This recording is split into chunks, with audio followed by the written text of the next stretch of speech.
Alright everyone, Hunter Biden is now on a massive defensive. By the way, the timing of this is not particularly coincidental. Hunter Biden and some of the people around him are optioning the concept of suing members of the GOP leadership. I'll tell you exactly why this is happening. It doesn't have to do with a legitimate grievance. This would be a frivolous suit. To be clear, if you claim things that are objectively true with regards to Hunter Biden's laptop content, such as the laptop is real, it is. The pictures are real, they are. They depict various lesser crimes, they do. His emails are real, that's true. They suggest that there were crimes of a felonious nature, that's true. There are legit questions about his gun purchase. There are legit questions about him potentially dealing, not just possessing drugs. There are legit questions about who the big guy was. There are legit questions about goddamn everything. To be clear, Joe Biden is implicated as at least having lied to the American people during the election. We have pictures of him meeting with people, along with Hunter, that were on the laptop that he claimed that he never physically met. So all of these things are very pertinent. In such a situation, when those claims have been made, and those claims are evinced, we've got evidence from Hunter's own laptop proving that to be the case. What's he suing over? I'll tell you what. He's hoping to drag these individuals into court in order to make it look like a political hatchet job when they inevitably convene committees in order to look into the laptop contents. He's shielding himself. He's attempting to shield Daddy, who is probably the big guy. That's the purpose for it. No reasonable court wouldn't laugh the case out of court. It is quite clear that people discussing publicly available content from his laptop, which he forfeited when he, in a crack daze, he decided to leave it at the repair shop. That's what he did. It was then recovered, and the content was given to Roger Stone, Giuliani, and others. The content is real. The laptop existed. It's all very much there. The leaks and releases that we saw during the election, they were all real. Nothing was fucked with. Yes, things were organized into new folders for the purposes of sorting. Clearly, this chain of custody breach means that the material there shouldn't be looked into, says the legacy media. The only reason that he would even option launching a lawsuit against members of the House, members of the Senate, is because what do you have right now, as of about a month from now?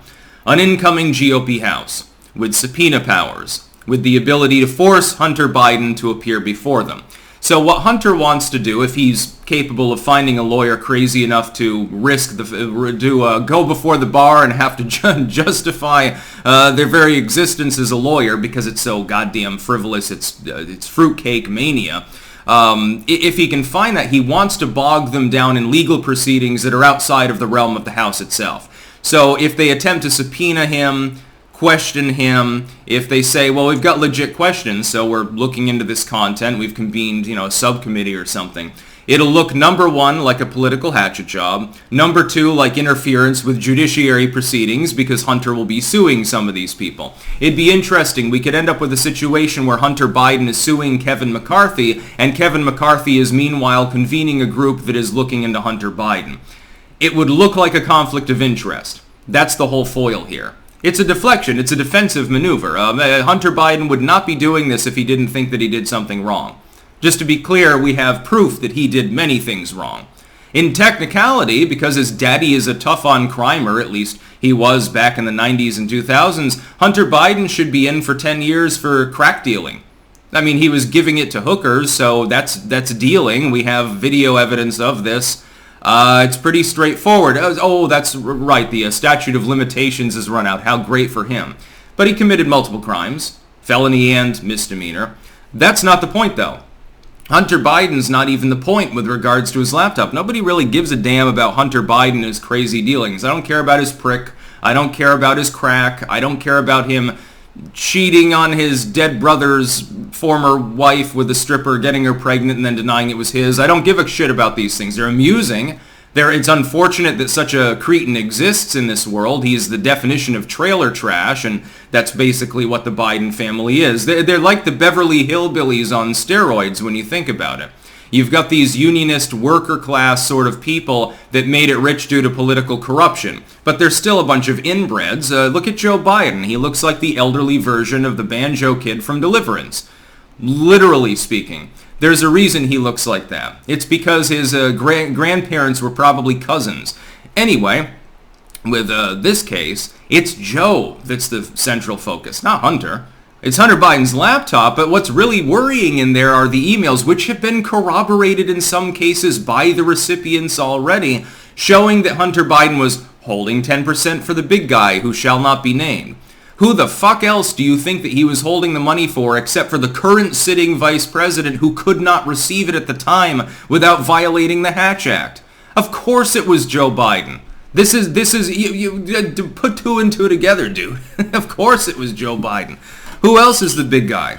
I think he explicitly referred to Joe elsewhere in a different email as the big guy, if I remember correctly. Could be wrong, so go ahead and fact check me. I won't make an objective statement there. Apparently, Hunter's going to go on a legal binge, so we've got to mince our words a little bit.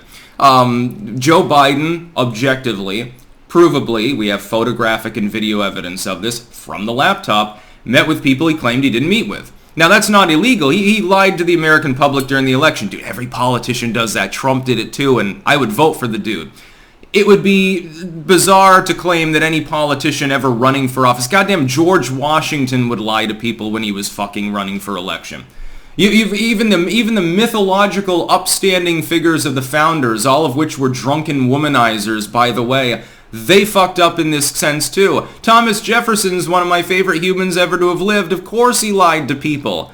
Of course. He's a politician. He may have been a good one, really skilled, made excellent decisions overall, and basically turned the United States into the empire it became, but yeah, he lied to people. But this time we've got proof of it. We're not in the 1700s anymore. Now, standards have changed to some extent, I would think. And Biden has been lying about his lie. And legacy media and big tech colluded to help with this. And we should look into it. Hunter Biden's on the defense. He wouldn't be suing leaders of the GOP if he didn't think that they were going to subpoena him. Will it work? Probably. He'll go to some sympathetic D.C. court and he'll bog it down in proceedings for years to come and hamstring their investigations. Meanwhile, the legacy media won't tell the public the reality, which is, hey, Hunter probably wouldn't be doing this unless he had done something terribly wrong. This wouldn't be legally necessary and would be laughed out of court if it weren't for the corrupt structure of D.C. circuit courts. They will omit that fact. They'll simply say the Republicans have been bullying Hunter over his past indiscretions that he surely is not doing anymore. He's not womanizing, using drugs, boozing up and passing out, molesting his niece or cousin or whatever it was. He wouldn't be doing any of these things anymore. He's living a clean existence. He's getting his act together and going to church and shit. He's a good boy. He didn't do nothing. That's about all. Peace out.